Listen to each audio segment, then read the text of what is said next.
तुम हमारे पास आ जाओ, हाँ इनकी सर पे पोथी क्यों रखवाओ, तुम यहाँ हमारे पास बैठो। अब महाराज परिवार वाली बात, तो शारीरिक संबंध के कारण महाराज फिर भी भैया ने कहा कोई बात नहीं है, लेकिन उन बाबा की विशेष कृपा हुई जो आपको इस बार उन्होंने कहा चलो कोई बात नहीं, अगर पहली वर्ष आप परीक्षित बनते तो इस वर्ष ये भी सोचते शायद कि नहीं मैं नहीं बनूंगा, अब एक बार मैंने रख ली अब कोई और रखे, क्योंकि ये भी तो भाव हो सकता था ना। तो उन बाबा ने सोचा पिछली वर्ष की तो कराई दी, जो आना नहीं चाहते थे उनको 7 दिन भागवत भी रखवाई, फिर यज्ञ पर भी बिठाया और कथा भी सुनाई। ये अनायास कृपा होती है। और भैया के सर पे हमने ही पहली बार देखे, हमारे आचार्य जी कहे बोले महाराज जी हमने, हाँ बोले देखो तो पैंट शर्ट वाले परीक्षक जी आ गए, पहले तो धोती कुर्ता वाले आते थे। हमने कहा यही कृपा है भगवान की, जब कृपा वो कर दे तो वो कब किसको क्या पहना दे इसका कोई भरोसा नहीं है। ये आयतुकी कृपा होती है। आपके ऊपर कृपा हुई है, आपकी पुण्य का उदय हुआ, तो आपसे निवेदन है 7 दिन तक, आज से सिर्फ 7 ही दिन बचे हैं, वैसे तो नवा पारायण है, आज से मात्र 7 दिन की बात है ना। तो 7 दिन तक जो भी आपकी व्यवस्थाएं है ना परिवार वाली, मेरे भाव को समझें, जो चाबी का गुच्छा मैया परीक्षित वारी काकी जी मेरी, हाँ चाबी का जो गुच्छा है वो 9 दिन के लिए बहुओं को दे दो, बोले बाद में देना पड़ेगा सो अबे ही दे रही, लेकिन अबे तो हम 7 दिन के लिए, क्योंकि 7 दिन के लिए वो आप भी टेंशन, जबकि भैया ने खुद कह दिया, गुरुदेव भगवान से खुद भैया ने कह दिया बोले पापा से जितना काम लेना है ले लो, ये तो फ्री बैठे रहते हैं, लेकिन फिर भी इनके ये है वो कोई काम नहीं करेंगे, हम नहीं जाएंगे तो कोई काम नहीं होगा। तो निवेदन ये है भैया जी से कि आप यहाँ पर पूर्ण समय दें, प्रातःकाल समय से आध घंटे अगर पहले आएंगे तो आपकी अपनी व्यवस्था है, जैसे मानो 8 बजे से यज्ञ प्रारंभ होना है और यदि आप 7:30 बजे आ जाएंगे तो ये हमारी ही तो व्यवस्था है, क्योंकि परमात्मा हमारे हैं, मंदिर हमारा है, तो फिर व्यवस्थाएं किसकी होंगी? व्यवस्थाएं पड़ोसियों की नहीं होंगी, व्यवस्थाएं भी हमारी ही हैं। आध घंटे पहले यदि सुबह आ जाएं तो यज्ञ का भी कार्य सुचारू रूप से हो और फिर कथा में भी कोई खींचातानी ना पड़े। भैया आपको भी थोड़ा बहुत ग्रह के लिए समय दें और ज्यादा से ज्यादा 7 दिन तक यहाँ पर समय दें।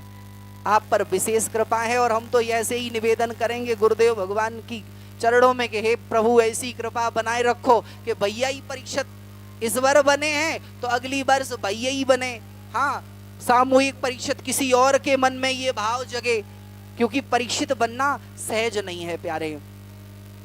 व्यास भगवान के मन में असंतोष प्रकट हुआ कि मैंने क्षत्रिय पुराणों की रचना कर दी, मीमांसाएं लिख दी, उपनिषद लिख दिए, शास्त्रों की व्याख्याएं करी, लेकिन मन में खिन्नता प्राप्त हुई। तो देवऋषि नारद बाबा ने आकर के व्यास जी को सत्संग की महिमा सुनाई। व्यास जी से कहा, हे व्यास जी, जीवन में सत्संग का कितना बड़ा महत्व होता है ये मुझसे ज्यादा कोई नहीं जानता है। आज नारद जी ने अपने पूर्व चरित्र का वर्णन किया। बोले पूर्व में मैं एक दासी का पुत्र था, और संतों की कृपा कैसी होती है प्यारे, ये नारद जी के चरित्र से कोई देख ले। बोले मैं एक दासी का पुत्र था, मेरा जन्म हुआ तो मेरे पिताजी संसार को छोड़ गए। अब माता को एक तो पुत्र प्रकट होने की प्रसन्नता और पति के मरने का दुख भी था प्यारे। तो नारद जी कहते हैं व्यास जी, मेरी मैया ने मुझे अपना दुग्ध भी पान नहीं कराया और मुझे गोद से नीचे डाल दिया। बोले जन्म के समय ही पिता को खा गया तू। मेरी माँ गरीबड़ी परिवार से थी, पिता के न रहने पर गरीबी ने मेरी माता को और चपेट लिया। परिवार में कोई ऐसा न था जो मेरे माता को सहयोग दे सके, मेरी माता का साथ कर दे सके। मेरे परिवारजनों ने मेरी माता को घर से निकाल दिया व्यास जी। मेरी माता घर से जिस समय मुझे लेकर के चली, मैं छोटा सा था, जंगल में गया, तो जंगल में एक आश्रम पर जाकर के संतों ने मेरी मां को शरण दे दी। बोले लाली तुम यहां पर रहो। और वो सभी जो ऋषि हैं वो शतग्रस्त हैं। संतों के यहां मेरी मां गायों का गोबर उठाती है। व्यास जी ने कहा नारद जी आपकी मां? बोले हाँ। बोले मेरी मैया संतों के यहाँ गोबर उठाती है। मैं छोटा सा था तो मैया गोबर उठाती तो मैं कुछ नहीं करता तो वहां पर बुहारी लगाने लगता। और संतों के आश्रम में बुहारी लगाने का कितना बड़ा महत्व होता है प्यारे। जितने जितने कड़ होते हैं, मैंने ऐसा नारद पुराण में पढ़ा है कि जितने जितने कड़ आश्रम में पड़े होते हैं, जीव जब झाड़ू लगाता है मंदिरों में तो प्यारे उसके जो जीवन के किए हुए जाने अनजाने में पाप हैं ऐसे ही धीरे धीरे दूर होते चले जाते हैं प्यारे। नारद जी ने कहा मां मेरी गोबर उठाती है, मैं कभी बाहरी लगाता हूं, कभी संतों की जूठन को मांजता हूं। और व्यास जी एक बार तो हद हो गई, मेरी मैया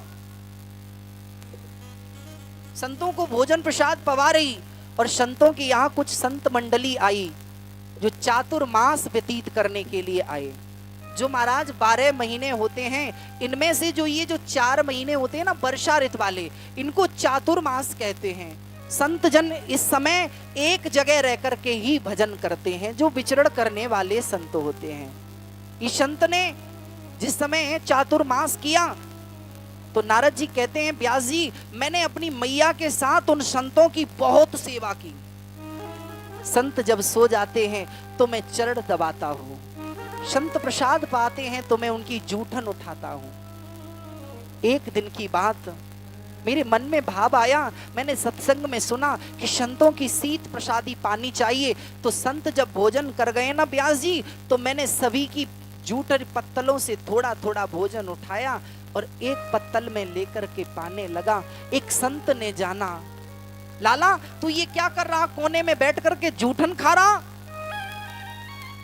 तो नारद जी कहते हैं व्यास जी क्योंकि शाम हो चुकी थी, मुझे प्रसाद नहीं मिला। मैंने कहा गुरुदेव कुछ नहीं, मैं शीत प्रसादी ग्रहण कर रहा हूं। वो संत ने कृपा कर दी, क्योंकि संतों का जो हृदय होता है ना प्यारे इतना कोमल होता है। ऊपर से तो महाराज नारियल जैसे संत होते हैं, ऊपर से तो इतने कठोर होते हैं ना कि लगे कि इनके पास जाने से बहुत ज्यादा कष्ट मिलेगा, लेकिन संतों जितना कोमल कोई नहीं हो सकता।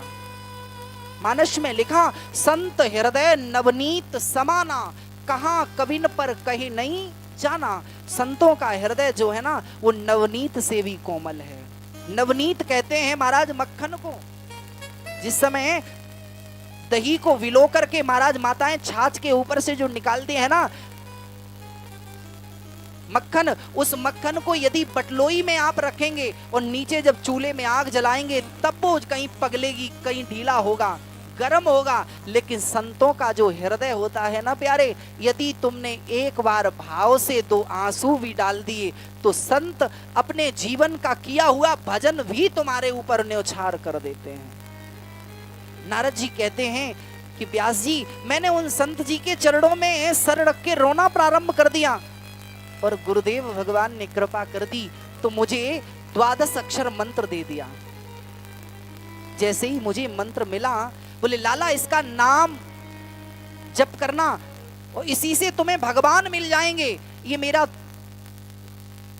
आशीर्वाद है। और जहां गुरुदेव का आशीर्वाद मिला, संत जाने लगे चातुर्मास व्यतीत करने के उपरांत। नारद बाबा कहें मैं रोने लगा, मैंने कहा मैं साथ में ही जाऊंगा।